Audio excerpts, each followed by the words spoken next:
जी।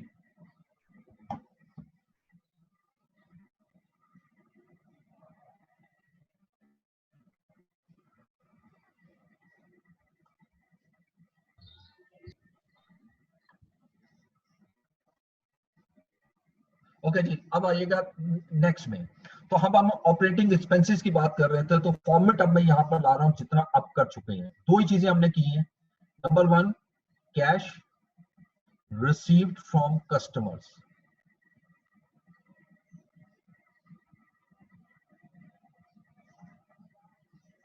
ये हमारा जो भी आंसर आता है ये प्लस में आएगा। उसके बाद कैश पेड टू सप्लायर्स। अब जो आप सप्लायर्स को पेमेंट कर रहे हो, जो अभी हमने पिछली स्लाइड में कैलकुलेट की, वो हम यहां से माइनस करते हैं। उसके बाद आप एक्सपेंसेस में आ जाए। देखिए, एक्सपेंसेस में फॉर्मेट के मुताबिक एक एक्सपेंस ऐसा होता है जो आपका फेस पे शो करना जरूरी है। असल में लॉजिक ये है कि हर वो एक्सपेंस, ऐसे वो पीछे से देख बिना अपने ऊपर ऑडियो ऑफ करें प्लीज। गिर ना जाए वो पेज वो उसमें समझ आ रही डालेगी। है? आप ऑडियो ऑफ करें।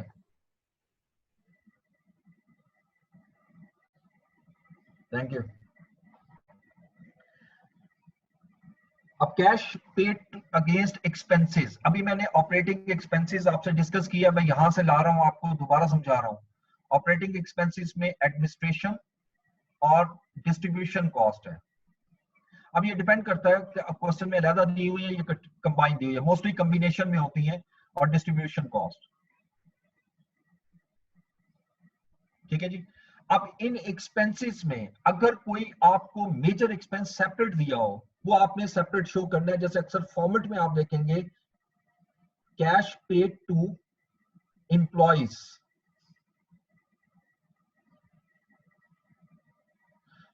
अगर आपने एम्प्लॉइज को कोई भी पेमेंट की है, चाहे वो अगेंस्ट सैलरीज है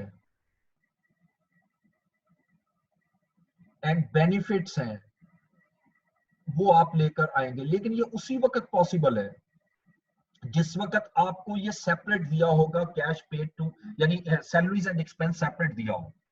ठीक है, अब सैलरी जो है वो एडमिन में भी शामिल होंगी, सैलरी डिस्ट्रीब्यूशन में भी शामिल होंगी।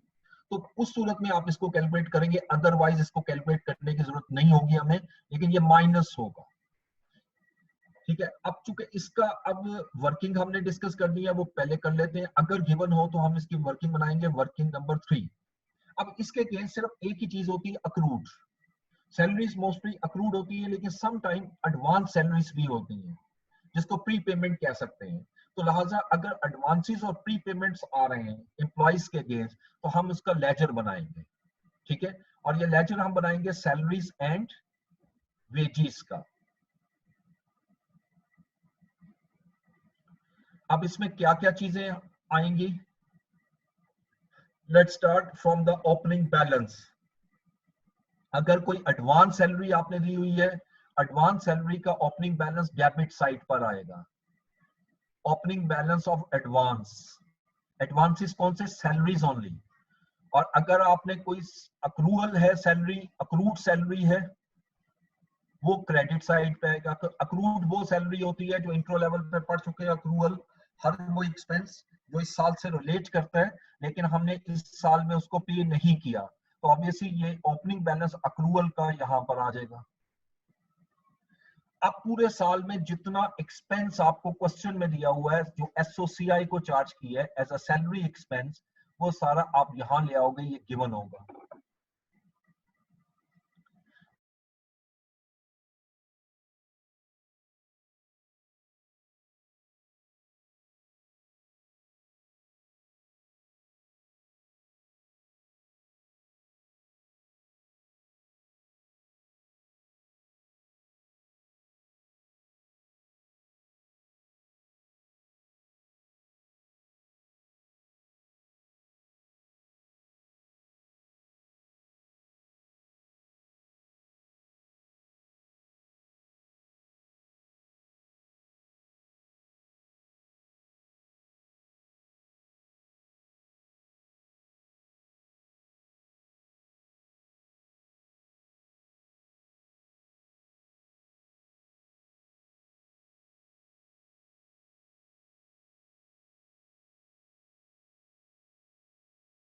जी स्टूडेंट्स, क्योंकि डिस्कनेक्ट हो गया था। ओके, सैलरीज एंड वेजेस का जो क्लोजिंग बैलेंस है अक्रूड का यहाँ पर आ जाएगा और ऑटोमेटिकली आपका ये बैलेंसिंग फिगर जो है वो मेरा फाइंड आउट हो जाएगा और ये अमाउंट जो मैंने कैलकुलेट की है वो यहाँ से सबट्रैक्ट होगी।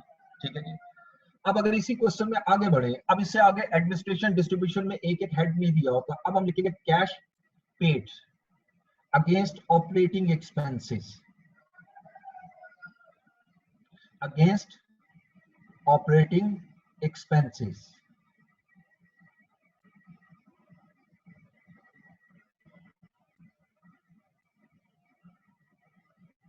और इनके अगेंस्ट हम बनाएंगे वर्किंग नंबर 4।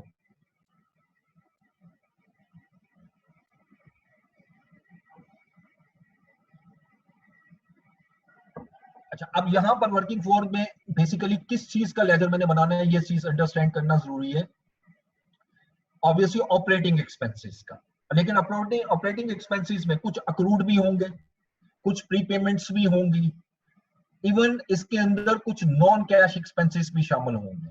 तो ऑलवेज रिमेंबर, मैं लेजर स्टार्ट करने से पहले ऑपरेटिंग एक्सपेंसेस में से वो एक्सपेंसेस लेस कर दूंगा जो कि आपके नॉन कैश है। तो पहले हम इसको कैलकुलेट करेंगे, ऑपरेटिंग एक्सपेंसेस लेंगे जो क्वेश्चन के अंदर गिवन है, जो स्टेटमेंट ऑफ कंप्रीहेंसिव इनकम में है। और अगर इसमें आपने सैलरीज अलग से शो कर दी हैं तो पहले आप लेस कर दोगे सैलरीज एक्सपेंस, और अगर नहीं शो की तो फिर आप लेस नहीं करोगे। ठीक है, अब मैं ब्रैकेट में लिख रहा हूं इफ शोन सेपरेटली। हर वो एक्सपेंस जो सेपरेट शो होता है वो फिर दोबारा नहीं लेना आपने, क्योंकि वो इसके अंदर इंक्लूड है, वो पहले मैं लेस करूंगा। इसको लेस इसलिए नहीं कर रहा कि ये नॉन कैश है, ये कैश है, लेकिन सिर्फ इसलिए लेस कर रहा हूं कि इसका इफेक्ट ऑलरेडी हम कैश फ्लो स्टेटमेंट में ले आए हैं। अब सैलरी एक्सपेंस के बाद कुछ नॉन कैश एक्सपेंसेस होते हैं, उसको लेस करना। अब नॉन कैश एक्सपेंसेस में डेप्रिसिएशन,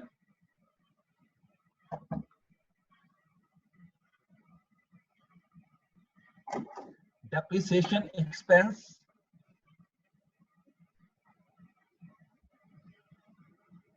इसी तरीके से एमोर्टाइजेशन एक्सपेंस। ये मैं सारा लिस्ट डाउन कर रहा हूं, सारे एक क्वेश्चन में नहीं होंगे। एमोर्टाइजेशन एक्सपेंस, इसको लेस करेंगे, ये सारे नॉन कैश हैं। इंपेयरमेंट लॉस अगर कोई आया हुआ है इंक्लूड है इसमें, वो भी नॉन कैश है, उसको भी लेस करेंगे।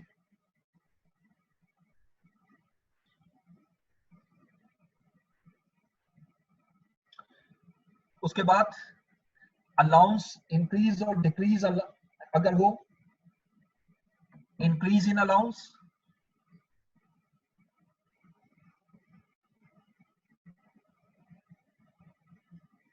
अगर होगा तो प्लस करेंगे, सॉरी माइनस करेंगे क्योंकि एक्सपेंस है।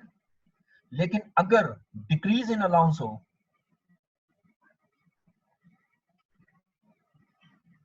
वो ऐड हो। ठीक है, क्योंकि वो इसी में ऑपरेटिंग एक्सपेंसेस में एडजस्ट हुआ होता है।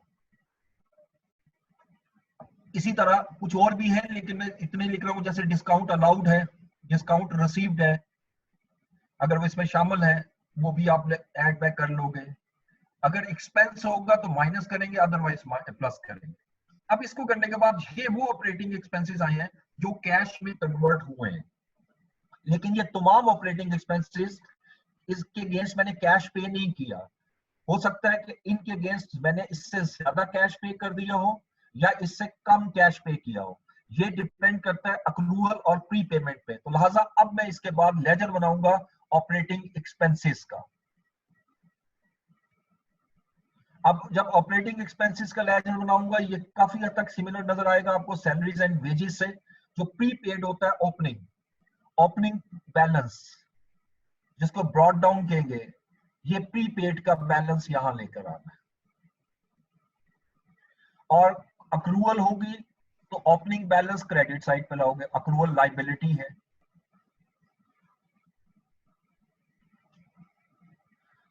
ठीक है, और इसी तरीके से क्लोजिंग बैलेंस रिवर्स हो जाएंगे, यानी क्लोजिंग बैलेंस अक्रूवल का डेबिट साइड पे शो करूंगा और प्री पेमेंट का क्लोजिंग बैलेंस क्रेडिट साइड पे आ जाएगा।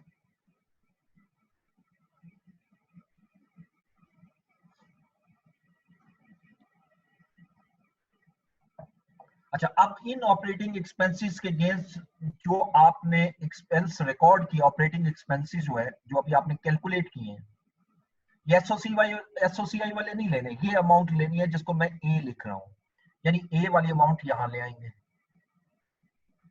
और उसके बाद जितनी अमाउंट है वो कैश लेंगे, क्योंकि एसओसीआई वाली अगर आपने अमाउंट ली ये वाली तो ये गलत हो जाएगी, क्योंकि इसके अंदर नॉन कैश आइटम्स भी इंक्लूड है, नॉन कैश एक्सपेंसेस भी इंक्लूड है। तो पहले उसको सब्ट्रैक्शन करेंगे, फिर ये अमाउंट निकालेंगे, and this amount is a balance. अब ये जितना भी बैलेंस आया है इस बैलेंस को यहां ले आएंगे और यकीनन ये कैश पेमेंट है, इसको भी हम माइनस में करेंगे। ठीक है जी। अब यहां पर माइंड में रखिएगा, जब मैं यहां पर पहुंच जाता हूं आगे कोई प्रॉब्लम नहीं है, क्योंकि अब आपकी इनकम स्टेटमेंट में दोबारा आएंगे तो जीपी तक हम डिस्कस कर चुके थे। जीपी में से जब मैं ऑपरेटिंग एक्सपेंसेस लेस करता हूं, ऑपरेटिंग एक्सपेंसेस लेस करूंगा, आप एक मिनट होल्ड कीजिएगा, क्वेश्चन है स्टूडेंट का। ओके, देखिए ये जो मैं आज मेथड करवा रहा हूँ इसका पिछले लेक्चर से कोई ताल्लुक नहीं है। पिछला जो मेथड था वो इनडायरेक्ट था, वहां हम इस तरह ट्रीट ही नहीं कर रहे थे। ये तो सिंपल सा लॉजिक है कि हमने सिर्फ वो आइटम लेनी है कैश फ्लो में जो कैश से रिलेट करती है, इसलिए हम उन तमाम एक्सपेंसेस को माइनस करेंगे। ये जितने एक्सपेंसेस मैंने लिखे हैं ये सारे माइनस प्लस करेंगे, इसलिए ताकि वो एक्सपेंसेस आ जाए जो कैश पे होने हैं। मसलन ये डेप्रिसिएशन के अगेंस्ट तो कैश पे होना ही नहीं है, इम्पेयरमेंट के अगेंस्ट कैश पे होना ही नहीं है, इंक्रीज डिक्रीज इन अलाउंस के अगेंस्ट कैश पे होना ही नहीं है, तो इसलिए इन एक्सपेंसेस को इसलिए मैं यहाँ पर लेस कर रहा हूँ। ठीक है, अब इससे आगे बढ़िएगा। ग्रॉस प्रॉफिट के बाद अब हमने डिस्कस कर लिया सारे ऑपरेटिंग एक्सपेंसेस। याद रखिएगा कि ऑपरेटिंग एक्सपेंसेस लेस होने के बाद जो आंसर आता है उसको हम कहते हैं ऑपरेटिंग प्रॉफिट। ऑपरेटिंग प्रॉफिट असल में होता है profit before interest and tax. अब इसके बाद मेरे इंटरेस्ट कॉस्ट आती है,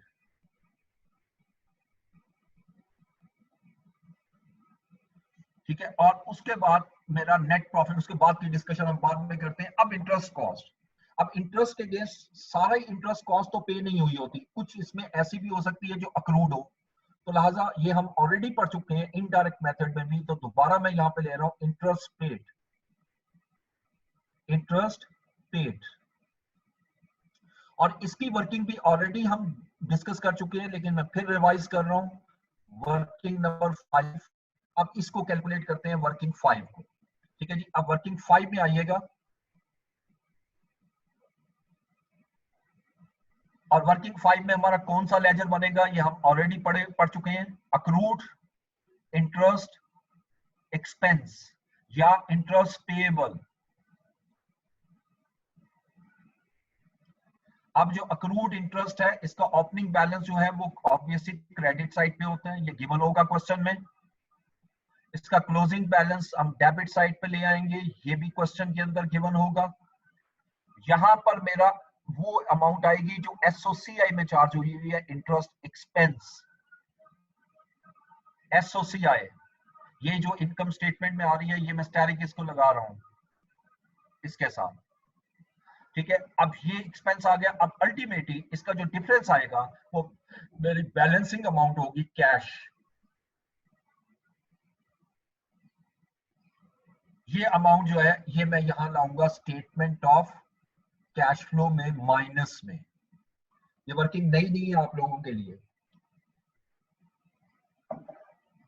अच्छा, अब अगर क्वेश्चन के अंदर अक्रूड इंटरेस्ट ना दिया हो, इंटरेस्ट पेएबल ना दिया हो, तो ये भी हम डिस्कस कर चुके हैं। ऑलवेज रिमेंबर कि जितना इंटरेस्ट एक्सपेंस है या इंटरेस्ट कॉस्ट है या फाइनेंशियल चार्जेस है, इसको हम फाइनेंशियल चार्जेस भी कहते हैं, ये सारे के सारे एज इट इज पे हुए हैं, फिर सारे पे हुए हैं। पे कम या ज्यादा अक्रूवल की वजह से होते हैं। अगर आपको ओपनिंग और क्लोजिंग अक्रूड दिए हों तो आपने उसको पहले कन्वर्ट करना है कैश में और फिर आपने उसको यहाँ पर लेकर आना है। ठीक है जी, अब वर्किंग 6 में चलेंगे, इससे आगे बढ़ेंगे नेक्स्ट में। इनकम स्टेटमेंट में यहां तक आते हैं तो ये मेरा बन जाता है प्रॉफिट बिफोर टैक्स। अब इसमें टैक्स मुझे चाहिए। अब ऑब्वियसली आखिरी चीज जो मेरी यहां पर आएगी वो टैक्स एक्सपेंस है, ठीक है, जो यहां से लेस हो रहा है। लेकिन क्या सारा इंटरेस्ट टैक्स एक्सपेंस यहां आएगा? नो। तो लिहाजा इस टैक्स एक्सपेंस के लिए हम वर्किंग बनाएंगे, और आज जो मैं वर्किंग ले रहा हूं इसमें डेफर्ड टैक्स भी इंक्लूड करूंगा, जैसे अभी मैंने आपको समझाया भी था आज के लेक्चर में, किसी स्टूडेंट ने क्वेश्चन किया था, ठीक है। इवन दैट के डेफर्ड टैक्स हमारे सिलेबस में नहीं है, लेकिन अगर आपको क्वेश्चन बैंक में दिए हुए इसमें क्वेश्चन, तो इसलिए हम डिस्कस कर लेते हैं, इसमें कोई हर्ज नहीं है। और इसमें सिर्फ बैलेंस की हद तक जाना है, हमने कौन सा कैलकुलेट करना है वो FR2 में सीखेंगे आप। तो वर्किंग 6 देखें, यहाँ पर अब आपने जो अकाउंट बनाना है उसको कहते हैं taxation account laser. Taxation is a combination of two taxes, current tax plus deferred tax। ये दोनों को कॉम्बिनेशन में मैं बना रहा हूं।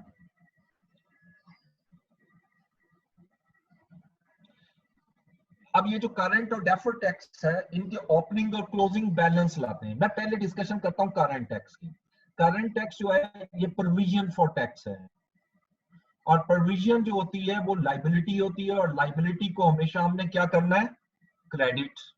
तो लिहाजा ओपनिंग बैलेंस टैक्सेशन का क्रेडिट होगा, बैलेंस BD ये हमेशा क्रेडिट होगा। ये कौन सा है जी? Current tax. CT का वर्ड मैं लिख रहा हूं करंट टैक्स के लिए।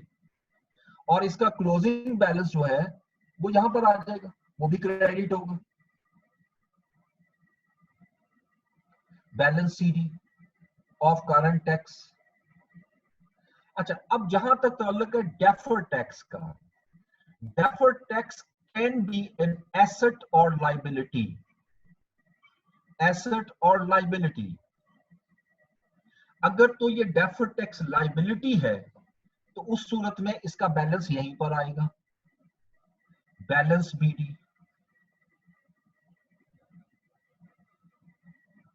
ये डेफर्ड टैक्स का। और अगर ये दरमियान में और का वर्ड लगा रहा हूं क्योंकि एक टाइम में ये एक आएगा, और अगर ये डेफर्ड टैक्स एसेट है तो ये फिर डेबिट साइड पे आ जाएगा। इसी तरह डेफर्ड टैक्स का क्लोजिंग बैलेंस अगर लाइबिलिटी है तो ये मैं यहां लिखूंगा,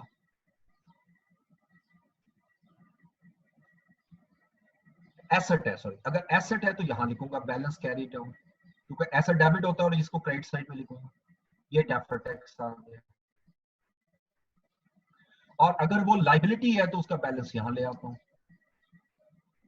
सो 4 बैलेंस मैक्सिमम होते हैं, यहां 6 नजर आ रहे हैं, इसलिए कि डेफर्ड टैक्स का बैलेंस या एसेट होगा या लाइबिलिटी होगा, तो दो खुद ही कम हो जाएंगे। इसके दरमियान भी और लिख रहा हूं इन दोनों में से। तो ये 4 बैलेंस आपने लिखने हैं।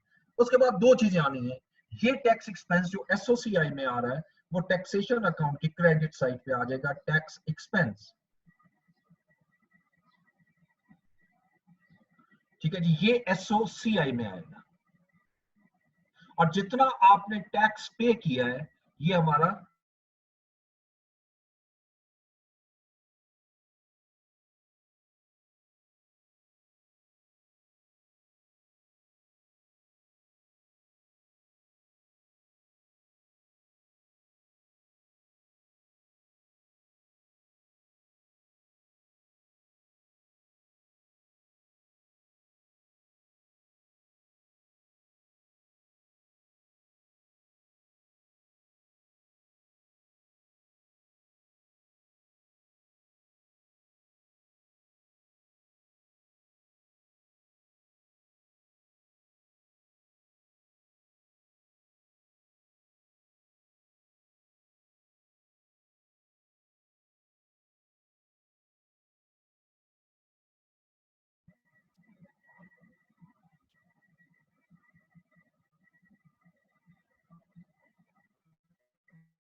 जी। तो मैं आपको ये बता रहा था कि जो अगर आप डायरेक्ट मेथड यूज करें या इनडायरेक्ट यूज करें, ऑपरेटिंग एक्टिविटी में आंसर में कोई फर्क नहीं आता, यानी ये सेम आता है। लेकिन इसके बाद जब मैं बात करूंगा इन्वेस्टिंग एक्टिविटी की या फाइनेंसिंग एक्टिविटी की, याद रखिएगा उसमें कोई डिफरेंस नहीं होगा, वो सेम उसी तरह कैलकुलेट करनी है जैसे पहले की है। तो और डायरेक्ट मेथड में आप देखें कि बहुत शॉर्ट होता है, ये 4 से 5-6 चीजें आती हैं, इससे ज्यादा नहीं होती। लेकिन इनडायरेक्ट मेथड थोड़ा सा लेंथी होता है। हाँ, अलबत्ता इसमें वर्किंग जो है वो आपने केयरफुली करनी होती है, वर्किंग इसमें थोड़ी सी ज्यादा हो जाती है। ठीक है, अब मैं जरा एक एग्जांपल लेता हूँ ऑपरेटिंग एक्सपेंसेस के हवाले से, इसको भी डिस्कस कर लेते हैं, क्योंकि टैक्स और इंटरेस्ट हम ऑलरेडी डिस्कस कर चुके हैं, इनडायरेक्ट में भी वो सेम है। तो मैं नेक्स्ट स्लाइड आपसे शेयर कर रहा हूँ। Excuse me sir. जी जी सर ये टैक्सेशन का जरा दोबारा रिपीट कर दें। जी, टैक्सेशन का मैं दोबारा कर देता हूँ।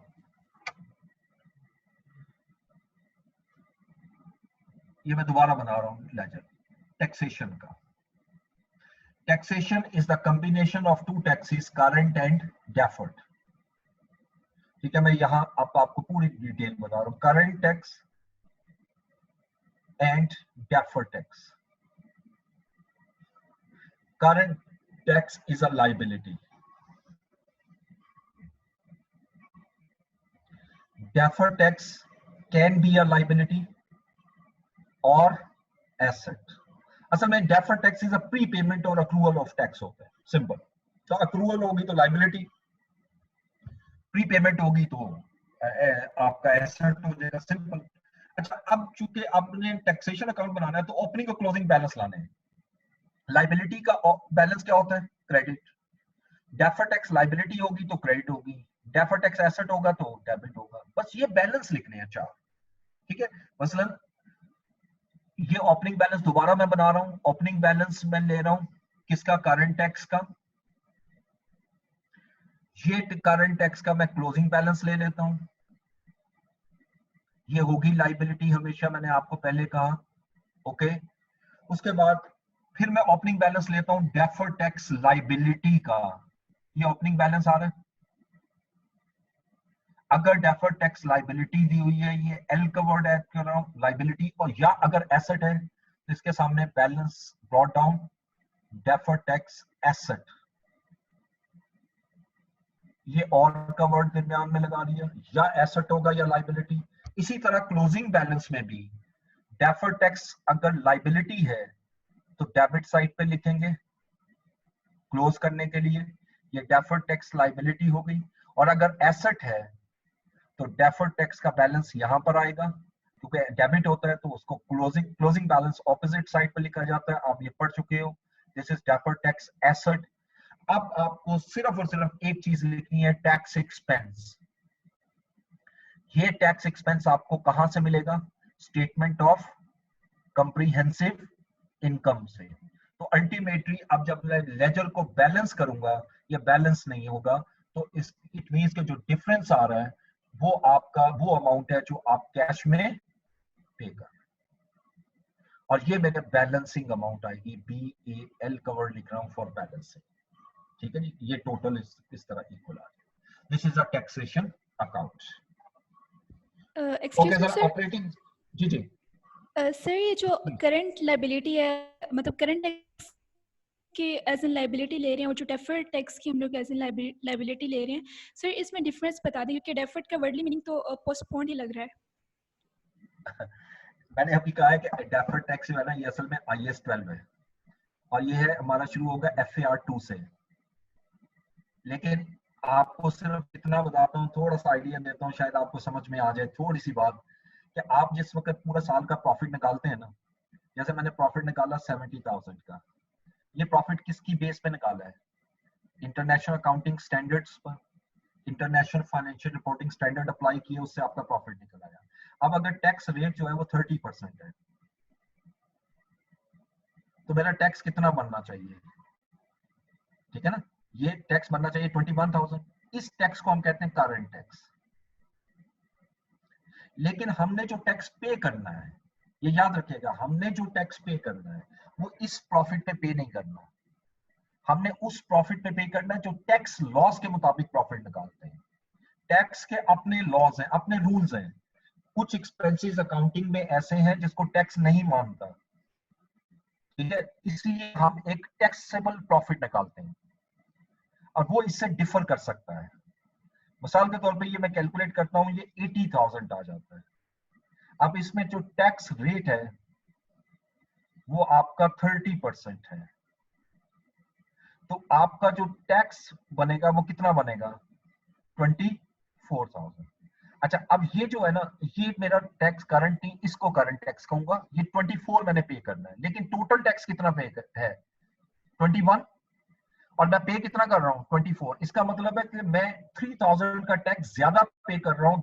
This is pre payment of tax. इसको कहते हैं डेफर्ड टैक्स एसेट। ये 3000 का डिफरेंस डेफर्ड टैक्स एसेट आया, क्योंकि मैं टैक्स ज्यादा पे कर रहा हूँ as compare to the previous. लेकिन ये सारी चीजें इन डिटेल FR2 से रिलेट करती हैं, ये FR1 से रिलेट नहीं करती। यहाँ सिर्फ बैलेंस शीट से रिलेट करना है, और वो बहुत सिंपल है, क्योंकि या वो लाइबिलिटी होगी या वो एसेट होगा। और आपको इतना तो आइडिया है ना कि एसेट का बैलेंस क्या होता है। अभी आपको सिर्फ बैलेंस की हद तक रहना है, और आई होप कि एग्जामिनर पास पेपर में शायद ना दे इन चीजों को, क्योंकि पास पेपर में आया भी नहीं हुआ डेफर्ड टैक्स आपको FR1 लेवल पे। ये असल में FR2 के क्वेश्चन है जो उसने आपकी स्टडी टैक्स में डाल दिए, और उसमें डेफर्ड टैक्स शामिल है। लेकिन मैंने करवा दी है, बैलेंस की हद तक आप इसको लो, ठीक है। अब और कोई क्वेश्चन है आप लोगों का?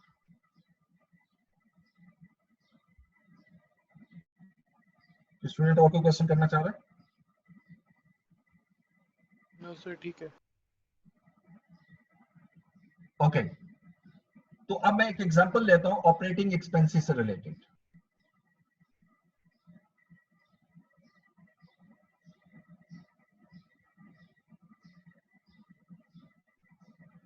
ऑपरेटिंग एक्सपेंसेस आपको दिए हैं उसने 90,000, which includes depreciation expense of 17,000,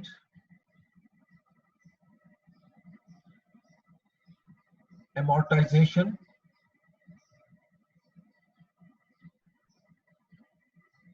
$3,000, allowance for doubtful debts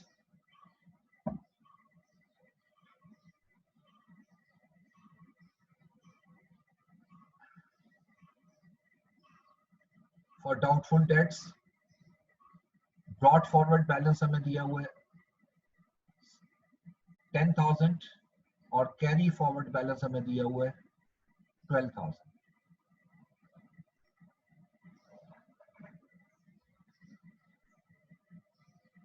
further उसने हमें बैड डेट्स भी दिए हुए हैं 1,000। इसके अलावा स्टेटमेंट ऑफ फाइनेंशियल पोजीशन में से एक्सट्रैक्ट में से कुछ चीजें हम लेते हैं। Closing, opening,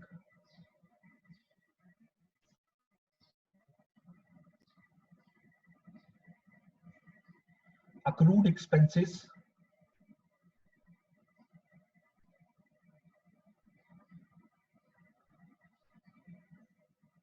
$3,700, $4,100, prepaid expenses,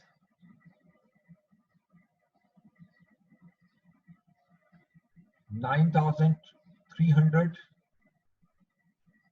$8,200। ठीक है जी, आपने इससे कैलकुलेट क्या करना है जी? रिक्वायरमेंट के मुताबिक calculate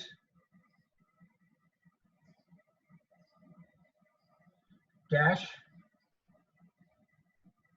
payment against operating expenses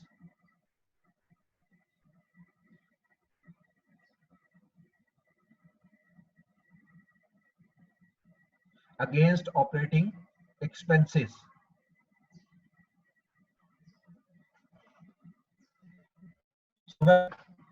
start लेते हैं। इसके लिए हम जो लेजर बनाते हैं वो ऑपरेटिंग एक्सपेंसेस का है।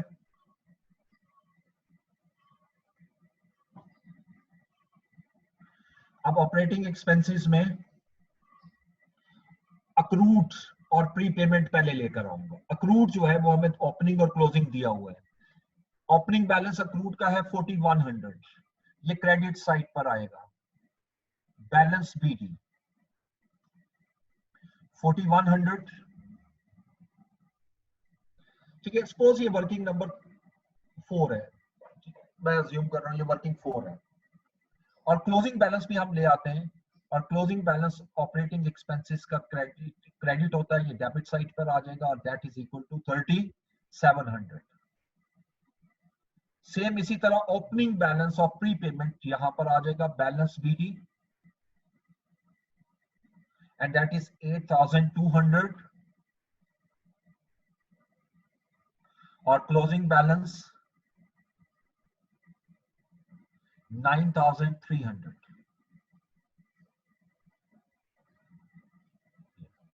ठीक है।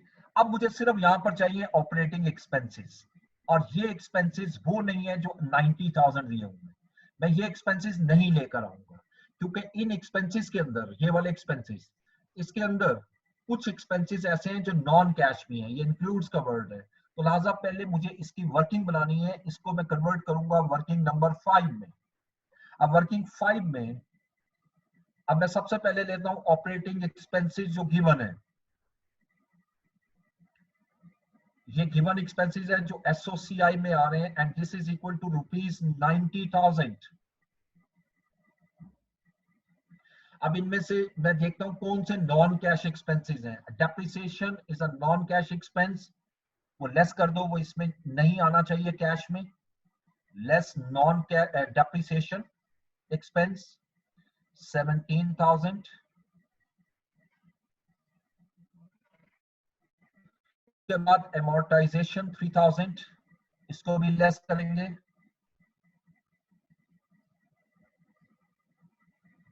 ये भी हमने लेस कर दिया, ये भी नॉन कैश था। अच्छा, अब अलाउंस का ओपनिंग और क्लोजिंग बैलेंस दिया हुआ है 10 और 12, यहां से मुझे इंक्रीज और डिक्रीज सिर्फ देखना है, और आप देख सकते हो कि ओपनिंग अलाउंस कम है, क्लोजिंग ज्यादा हो रहा है, तो this is increase in allowance, और इंक्रीज इन अलाउंस एक्सपेंस होता है, तो इंक्रीज इन अलाउंस में यहां लाकर इसको भी माइनस कर देता हूं, क्योंकि ये भी नॉन कैश एक्सपेंस है, विच इज इक्वल टू 2000। और ये अमाउंट कैसे हमने कैलकुलेट की, ये मैं यहाँ इसकी वर्किंग भी शो कर देता हूँ। 12,000 क्लोजिंग बैलेंस है और 10,000 ओपनिंग बैलेंस है। उसके बाद फिर आपने इसमें से लेस करने हैं बैड डेट्स, ये भी नॉन कैश है, और बैड डेट्स जो क्वेश्चन में गिवन है दैट इज ₹1,000। अब जितने भी नॉन कैश एक्सपेंसेस हैं जब मैं लेस करता हूं तो अब रिमेनिंग ऑपरेटिंग एक्सपेंसेस मेरे पास आ जाते हैं 23,000। अगर लेस कर दूं तो 67,000, यानी 67,000 के एक्सपेंसेस ऐसे हैं जो आपके कैश में पे होंगे, लेकिन सारे पे अब नहीं होंगे। इस साल कितने पे हुए उसके लिए फिर हम बैलेंसिंग अमाउंट निकालेंगे। ये 67,000 आ गया। अब इसको प्लस करेंगे, ये साइड डेफिनेटली हैवियर साइड है, इसका टोटल ज्यादा आएगा। 67 और 470 180, 80,400, और यही टोटल मैं इस साइड में लिख लेता हूं 80,400। अब उसके बाद जो बैलेंसिंग अमाउंट है वो यहां पर आ जाएगी कैश। अब 80,400 में से मैं इसका सम लेस कर देता हूं 11,900, तो 68,500 की अमाउंट आई थिंक बनी।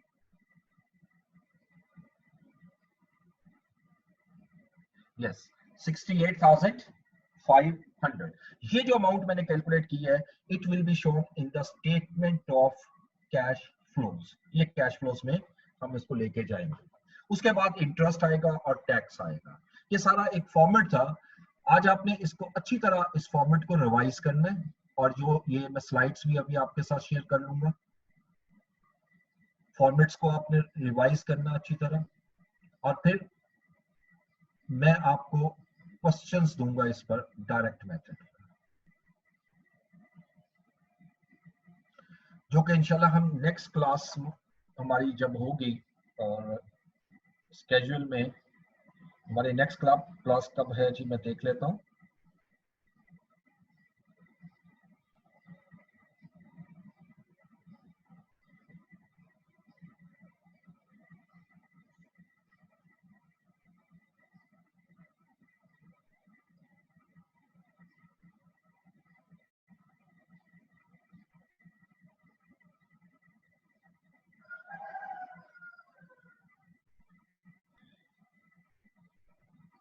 जी हमारी नेक्स्ट क्लास जो है ना वो नेक्स्ट उसमें आई थिंक मंडे को है। तो हमारा इससे पहले आपने अच्छी तरह इसको तैयार करना है। और दूसरा आपका टेस्ट भी है, मैंने आपको बताया था कि टेस्ट आपका थर्सडे को होगा। और ये टेस्ट जो है वो किससे रिलेट कर रहा है, आपका जो फर्स्ट टॉपिक हमने पढ़ा था उसमें कैश फ्लो शामिल नहीं है। जो फर्स्ट टॉपिक पढ़ा था वो इंक्लूड होगा इसमें, ठीक है। और टाइम जो है टेस्ट का वो 5 o'clock है। आप अपने पोर्टल में जाएंगे, दोबारा रिपीट कर रहा हूँ, पोर्टल में जाएंगे 5 o'clock आप पोर्टल में आपको मिल जाएगा। आप इसको पहले स्टेप पे डाउनलोड करेंगे। डाउनलोड करने के बाद अब आपने अपनी कॉपी पे उसको सॉल्व करना है, अपनी कॉपी पे करना है। कॉपी पे करने के बाद उसकी पिक्चर लें। जब सॉल्व हो जाए उसकी पिक्चर लेकर, पिक्चर को चाहे कन्वर्ट कर दें पीडीएफ में, तो ज्यादा बेटर हो जाएगा। और उसको अपलोड कर दें दोबारा पोर्टल में। और अपलोड करने के लिए आपके पास टाइम रिस्ट्रिक्टेड होगा, ये नहीं है कि अवेलेबल होगा। तो अब हो सकता है 7 o'clock या 8 o'clock तक आपका टाइम हो, तो आपने फौरन उस टेस्ट को सॉल्व करना है, ठीक है। और उसके बाद फिर अपलोड की फैसिलिटी आपके पास खत्म हो जाएगी। और फिर ये हमारे पास आएगा, हम इसको चेक करेंगे और फिर देखूंगा मैं कि कहाँ पर आपको मसाइल ज्यादा आ रहे हैं।